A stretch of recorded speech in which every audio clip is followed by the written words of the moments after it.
One of the things that has been really interesting, I don't want to say I take pleasure in it because the outcome could be so harmful for Americans, but there is something that I take pleasure in about watching MAGA Fox hosts realize the monster that they've created and are trying to get their head around, forgetting everything they know about economics 101 to justify Trump's irresponsible across the board tariffs on our three biggest trading partners and how he's starting a trade war before he even gets into office.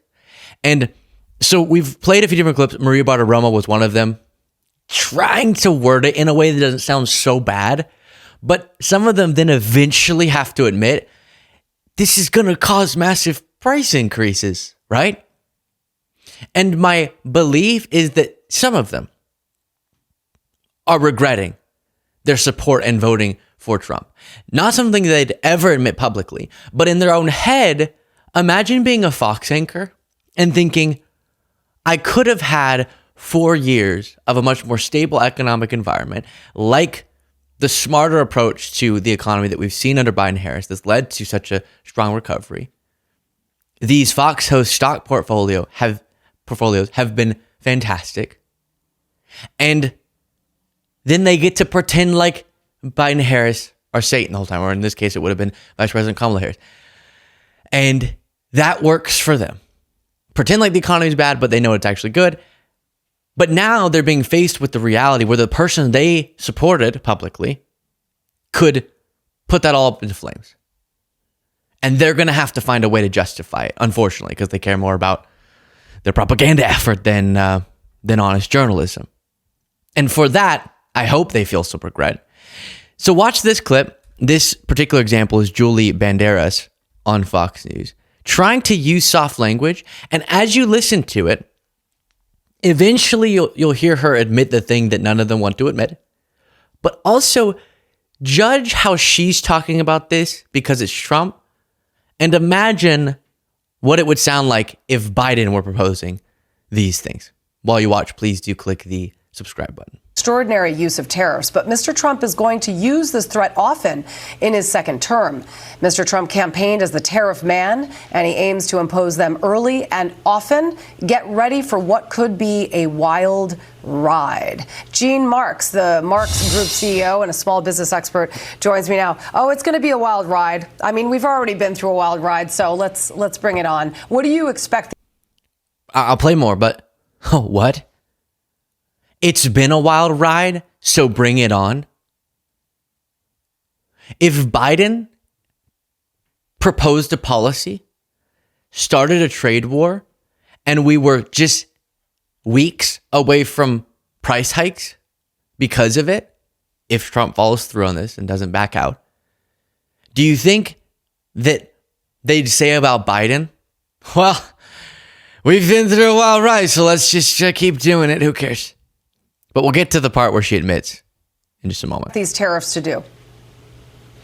I think the tariffs are going to have different impacts on different companies, Julie. But just keep in mind, if you're running a business and you're looking to see how these tariffs are going to impact you, if you are buying American and you're selling American, you're not going to be impacted by tariffs, right? Now, I'm not saying that's the case for most businesses or every business in this country, but that really is the simple way to put it. If you're running a business, if you keep it domestic, you will be fine, and therefore you won't have to raise your prices or face those kinds of price increases. For those companies, though, Julie, that are still getting supplies from overseas, they've got to be doing some things. And I got to tell you, I have a lot of clients right now that are making moves right now to make sure they're protecting themselves.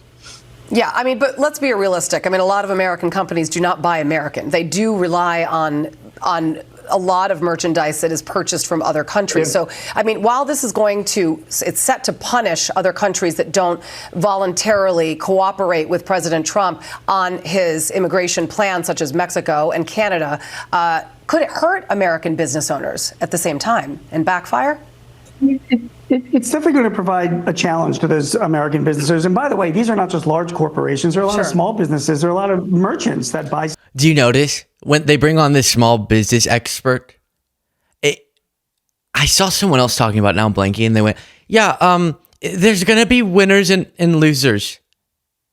What? There's such a hesitancy on Fox to just speak the fact, which is if Trump follows through on this, which we don't know if he will, but if on day one, as he announced, he adds these tariffs, and he follows through on this tariff plan, we will see massive price hikes. We will. And Julie Banderas there is at least honest enough to go, let's just be frank, this is going to do, and this is not how she worded it, but the opposite of what Trump's whole victory was based on, which is people wanting the price increases to stop. Now, they misdiagnosed clearly what was causing it. Maybe Julie Banderas is realizing we went the wrong direction on the big thing that we were complaining about on Fox News. But that's what people thought they were voting for. Will someone like Julie Banderas regret? Will MAGA voters regret if this plan is followed through on? We'll have to see. You also have Congressman Van Orden on CNN being asked a question about, in addition to Trump's tariff plan, you then have him doing mass deportations. And while, of course, we support lawful immigration,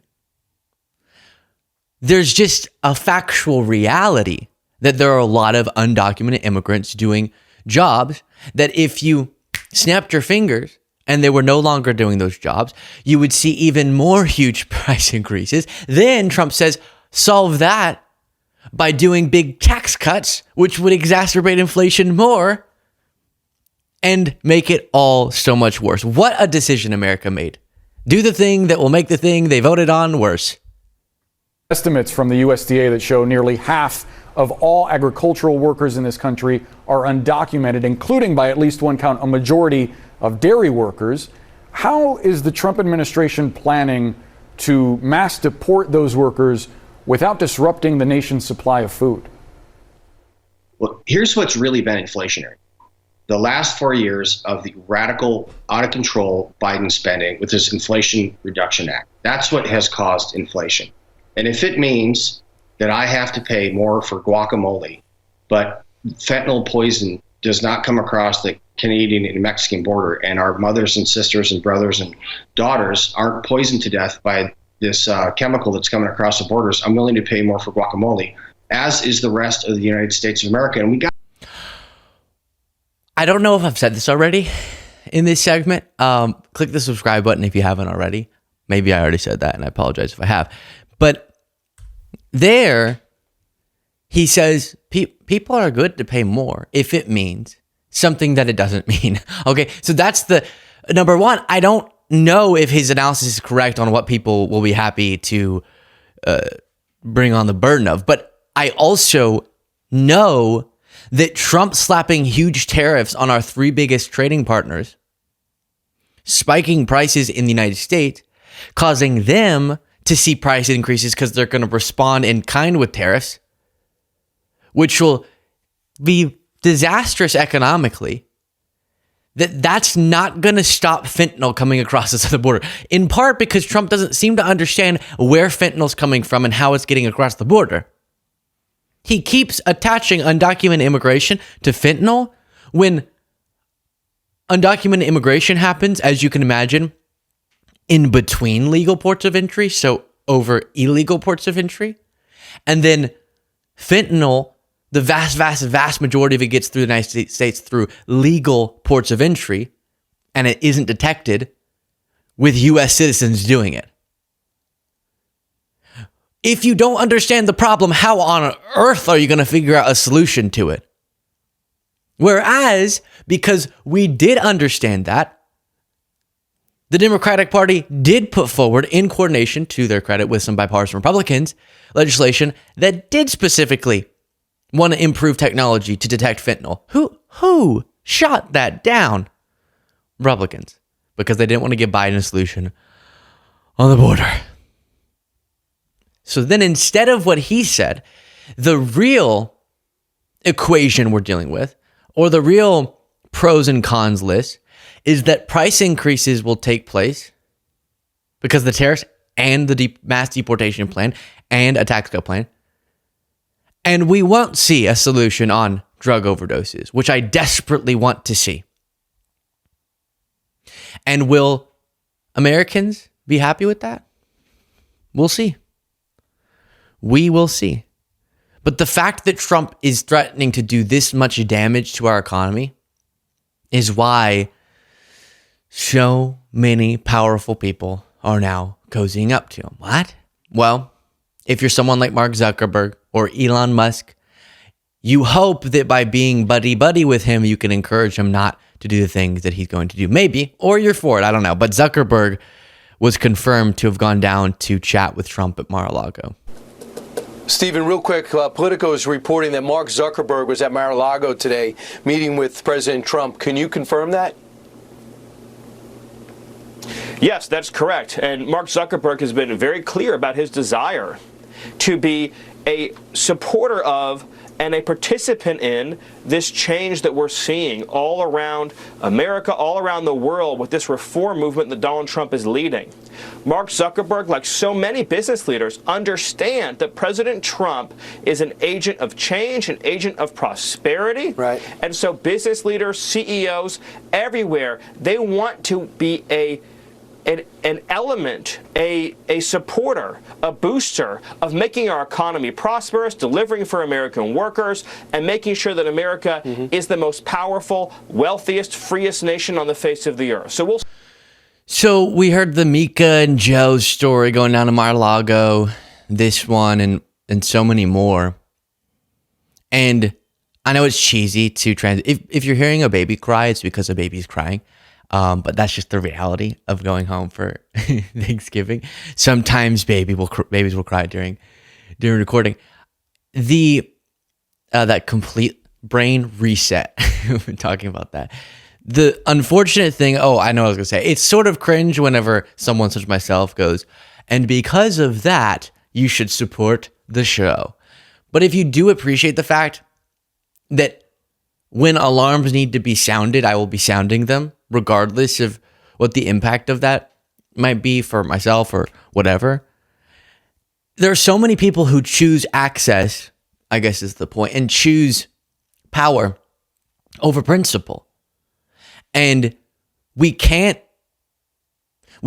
hold back on speaking truth because we're afraid that Trump will make us the next target. Now, I know I'd probably be a little bit small time for Trump to target, but that was the reason that Joe and Mika went to Mar-a-Lago, was they were afraid of retribution. And so they wanted to cozy up to him. And then you have just quite the crying going on.